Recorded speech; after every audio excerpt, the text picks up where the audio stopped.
was done meditating, I realized I just experienced something grand, and trying to find the words to describe it myself now feels, in comparison, very immature compared to the wisdom and confidence I had in that moment. Can you tell me what was behind this experience? Well, yeah, certainly. You just tapped into your soul's perspective, tapped into the wisdom that you are an infinite, immortal being who's decided to come into this little teeny weeny body and have this incredibly powerful but very small experience. You're having an incredibly powerful but relatively to the scope of your soul, quite small experience. The small things come, powerful things can come in small packages. Nuclear bombs, right? So that's not that hard to see. But the truth is, the encompassing, huge, vast amazingness of your soul is the scope of it. We can't get you to understand it with your thinking brain. We can sometimes get some of it in there with your insight brain, or like you tapped into this way. So yeah. See how amazing you are? That's why when the Matriarch says, we see you as your ascended self, wow, it's a big deal. We don't experience you guys so much as your ascended self because we're really committed to connecting with you more on this physical level these days. So it's good that the other council members experience you that way so that you're experienced in that fashion. We have more fun sort of connecting with you now in a very visceral way, as much as we can. And we can see the difference between your ability to connect with the greatness of you and the fact that you connect with yourselves in such a limited way.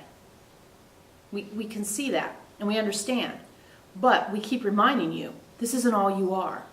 And you have connection and access to the more of you. It's like, okay, you guys do this all the time. All the time. You say, I wonder if we should go to the spa on Thursday. Veronica says, I'll Google it. How often do you guys say, I'll Google it? Honestly. Like, all the time, right? It's probably one of the most said things now. Let's Google it.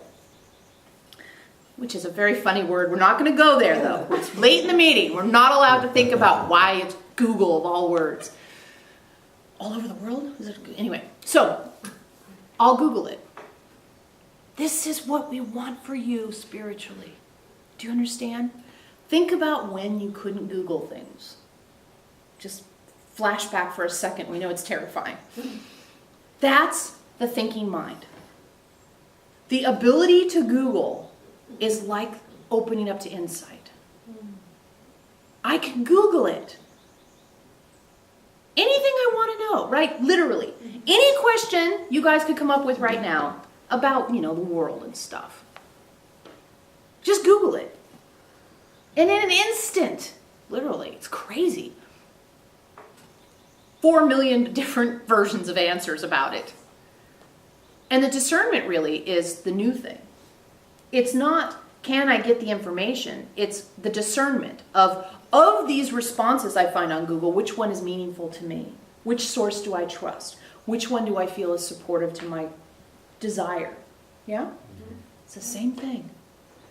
Tapping into your soul's perspective doesn't mean you're going to do what your soul says. It's tapping into options, insight, opening up to more. You're Googling your thinking, in essence. And you're giving yourself the opportunity to experience the truth of you. Now, we've said the Akashic Records is a woo-woo term for what we've called the galactic internet.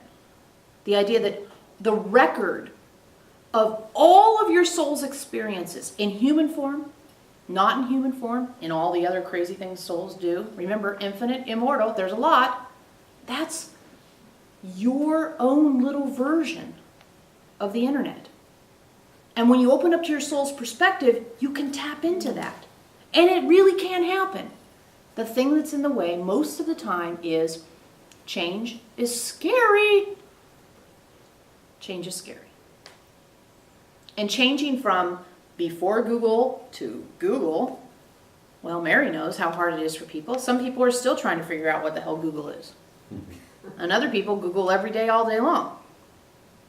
So you light workers are at the forefront of this movement to open up to your soul's perspective. You're early adopters.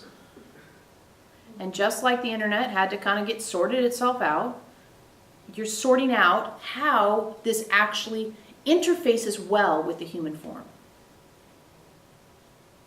And that's what we do every week. We're trying to sort out how this expression, this expansion into your soul's perspective interfaces well with the human form. That's what we're doing every week. I do. Okay, and we were just going to ask, do either one of you want to ask a question? No. Okay, then Leslie can hit the microphone. This is just a simple one. Oh, good. We always like simple ones toward the end. This is just a quick, simple one. And Oh, but you have to talk right by the microphone. There. Right Yeah. by the microphone. I guess it's just how to be more graceful. Mm. With the changes. I mean, it's so obvious they're coming, and it's so obvious I'd asked, and they're right there. Yeah. And the creations are all there. But how do I be graceful? I feel so like a little kid who doesn't know how to walk. Yeah. And I keep falling down. I have this urge, this need to want to be. I want to be more graceful. Yeah. That's all. Well, and Graceful's grown up and fallen down as kids, so it's the beginning of something new. It makes sense that you'd feel like a little kid about it. Yeah. But what's really nice is that there's another way to do it. When you're a kid, you know how to do it a kid way. When you're an adult, you can say, yeah, I feel like a beginner, but I know there's more grace here. And part of the more grace for you specifically is going to be found in acknowledging the what is about this journey you're on. And don't have those equal signs that you were laughing about earlier. Mm-hmm. That's going to bring more grace in. It's just going, oh yeah, look, I am afraid. Oh yeah, look, I am confused. Oh yeah, look, I'm tempted. I'm aware and I'm tempted. I'm aware of my confusion and I'm tempted to react in a different way. That's going to bring more grace. Because what happens right now is you say, oh wow, all this change. Okay, I can do it. I can handle it. I'll figure it out. I'll sort it out. I'll instead of saying, wow, change. Whew. And I'm tempted to be XYZ about it. And the choice I'm going to make is to stay in the moment, to not create more static with equal signs, but to say, what is my truth here? What is true now? And for really make it smaller. Mm-hmm. So that all that extraneous Anna stuff can stay with itself. And the moment can have more of a revelatory expression in you. Yeah, because when I feel into it, it does feel really big. And so it feels almost too big for me, like the human me. Yeah. And so I have to kind of bring it back and just, Yeah, it feels too big for you because you're doing the thing that everybody else does, which is instead of attending to maybe the first 25 layers of it, you're trying to attend to 2,500 layers of it.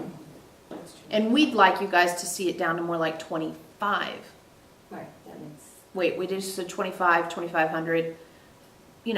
Okay, bring it down another notch, 5. I'll attend to the first 5 layers of this rather than attempting to control with certainty 2,500 layers of it. Because you can't. Yeah. And if you could, you would make it such a limited outcome compared to how it could be that shit. Guaranteed, if you guys can control with certainty, you will create something very limited. If you allow uncertainty and clarity to come in, you will bring in something expansive. Yeah. So that's the trick for you. Yeah, we felt the gate latch click. Yep. We felt it.